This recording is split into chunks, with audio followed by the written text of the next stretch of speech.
Welcome back to the Chief and On YouTube channel. I'm your host, the Chief, and this is our Journeyman series.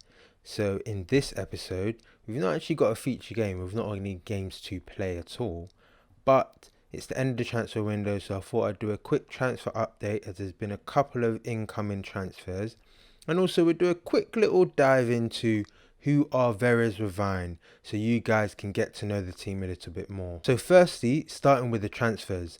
So we actually signed two players. So Mikta Chernayev, because we needed another guy in the centre of midfield. He came up in the scouting centre. He was a free transfer. Not that great at the moment, I'll be honest. I liked his vision, his work rate and his decisions. Passing and technique were really good as well. But physically, you could improve a lot. Off the ball could improve, anticipation, shooting. There's a few bits which could improve, but to be honest, we needed an actual centre midfielder to join the middle of the ranks, so snapped him up. And secondly, we signed Andriy Savitsky. So he's actually on loan from Metalist, who are one of our rivals in the division. So you might be thinking, why would you sign him on loan? But we actually just needed a backup left midfielder. So I'm not expecting him to play a lot of games, only to spell the left midfielders in the squad at the moment. But we just needed another body in. That's all this was about. Getting another body in. Yes, we're making it better for Metalist, but he's got excellent potential. You want to see good players fulfill their potential, right? Even if it's not for your club. So we're going to help them out a little bit. Hopefully he can help us out in the games that he does play. But just a fast winger with good touch and good technique and a little bit of flair. But as in the previous episode you would have seen, we sold our best player for 74k. And that was just to repair the financial damage that the club had. Not of my doing, by the way.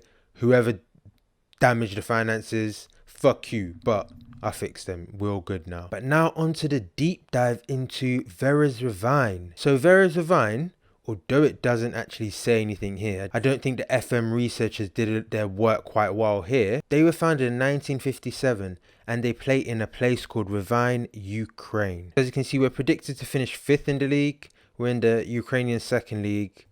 No rivals, which is good and bad in a sense of you don't have to worry about any loss being to your fierce rivals, but at the same time, you want to beat fierce rivals. But fairly determined squad personality, which is quite good. No legends, no icons. So if I make this my long-term home, I might be able to sneak up the icon into legend status. But who knows? Facilities-wise, they've got quite a huge stadium here in Rivne. So it's actually called Avangard, but foot manager calling it Avangard. And it was built in 1970, 25,000 capacity seater stadium, but only 5,000 seated. So right next to the Ustya River is the Avangard Stadium. Look at that. Spit and stardust. Built in 1970, so over 50 years old. But this is where the magic happens. Veres-Rivne. That's the logo of champions right there. So in terms of history, they've managed to win the Ukrainian second division one time in their history. And I think the leagues used to be split, so they won the Perisha Liha A as well. So they've got a little bit of history at this level, but we're hoping to change that history and make it more lucrative. Records wise, the highest they've ever finished is 6th in the Ukrainian Premier League, and the lowest they finished is 5th in the Dura Liha A. So that's the third league. But that is it. I thought this would just be a nice quick episode just to give you a bit more history about Veres, because I know it's great to feel connected to the club as I am starting to feel connected to them. So I thought, you know what, I'd share that with you guys so you can also feel connected with Veres-Rivne. But in addition to that, I thought I'd show you the transfer deadline day additions that we made to the squad. There won't be any other business for us. I think that's us done. We still got 9 hours and 30 minutes to the transfer day deadline, so you never say never. If an amazing player is offered to us, we're obviously going to accept it. But that should be us done. And as I said before in the previous episode, we're going to come back for the cup game against Oblon and we're going to beat them hopefully. But for now, as always, I've been the host, the Chief.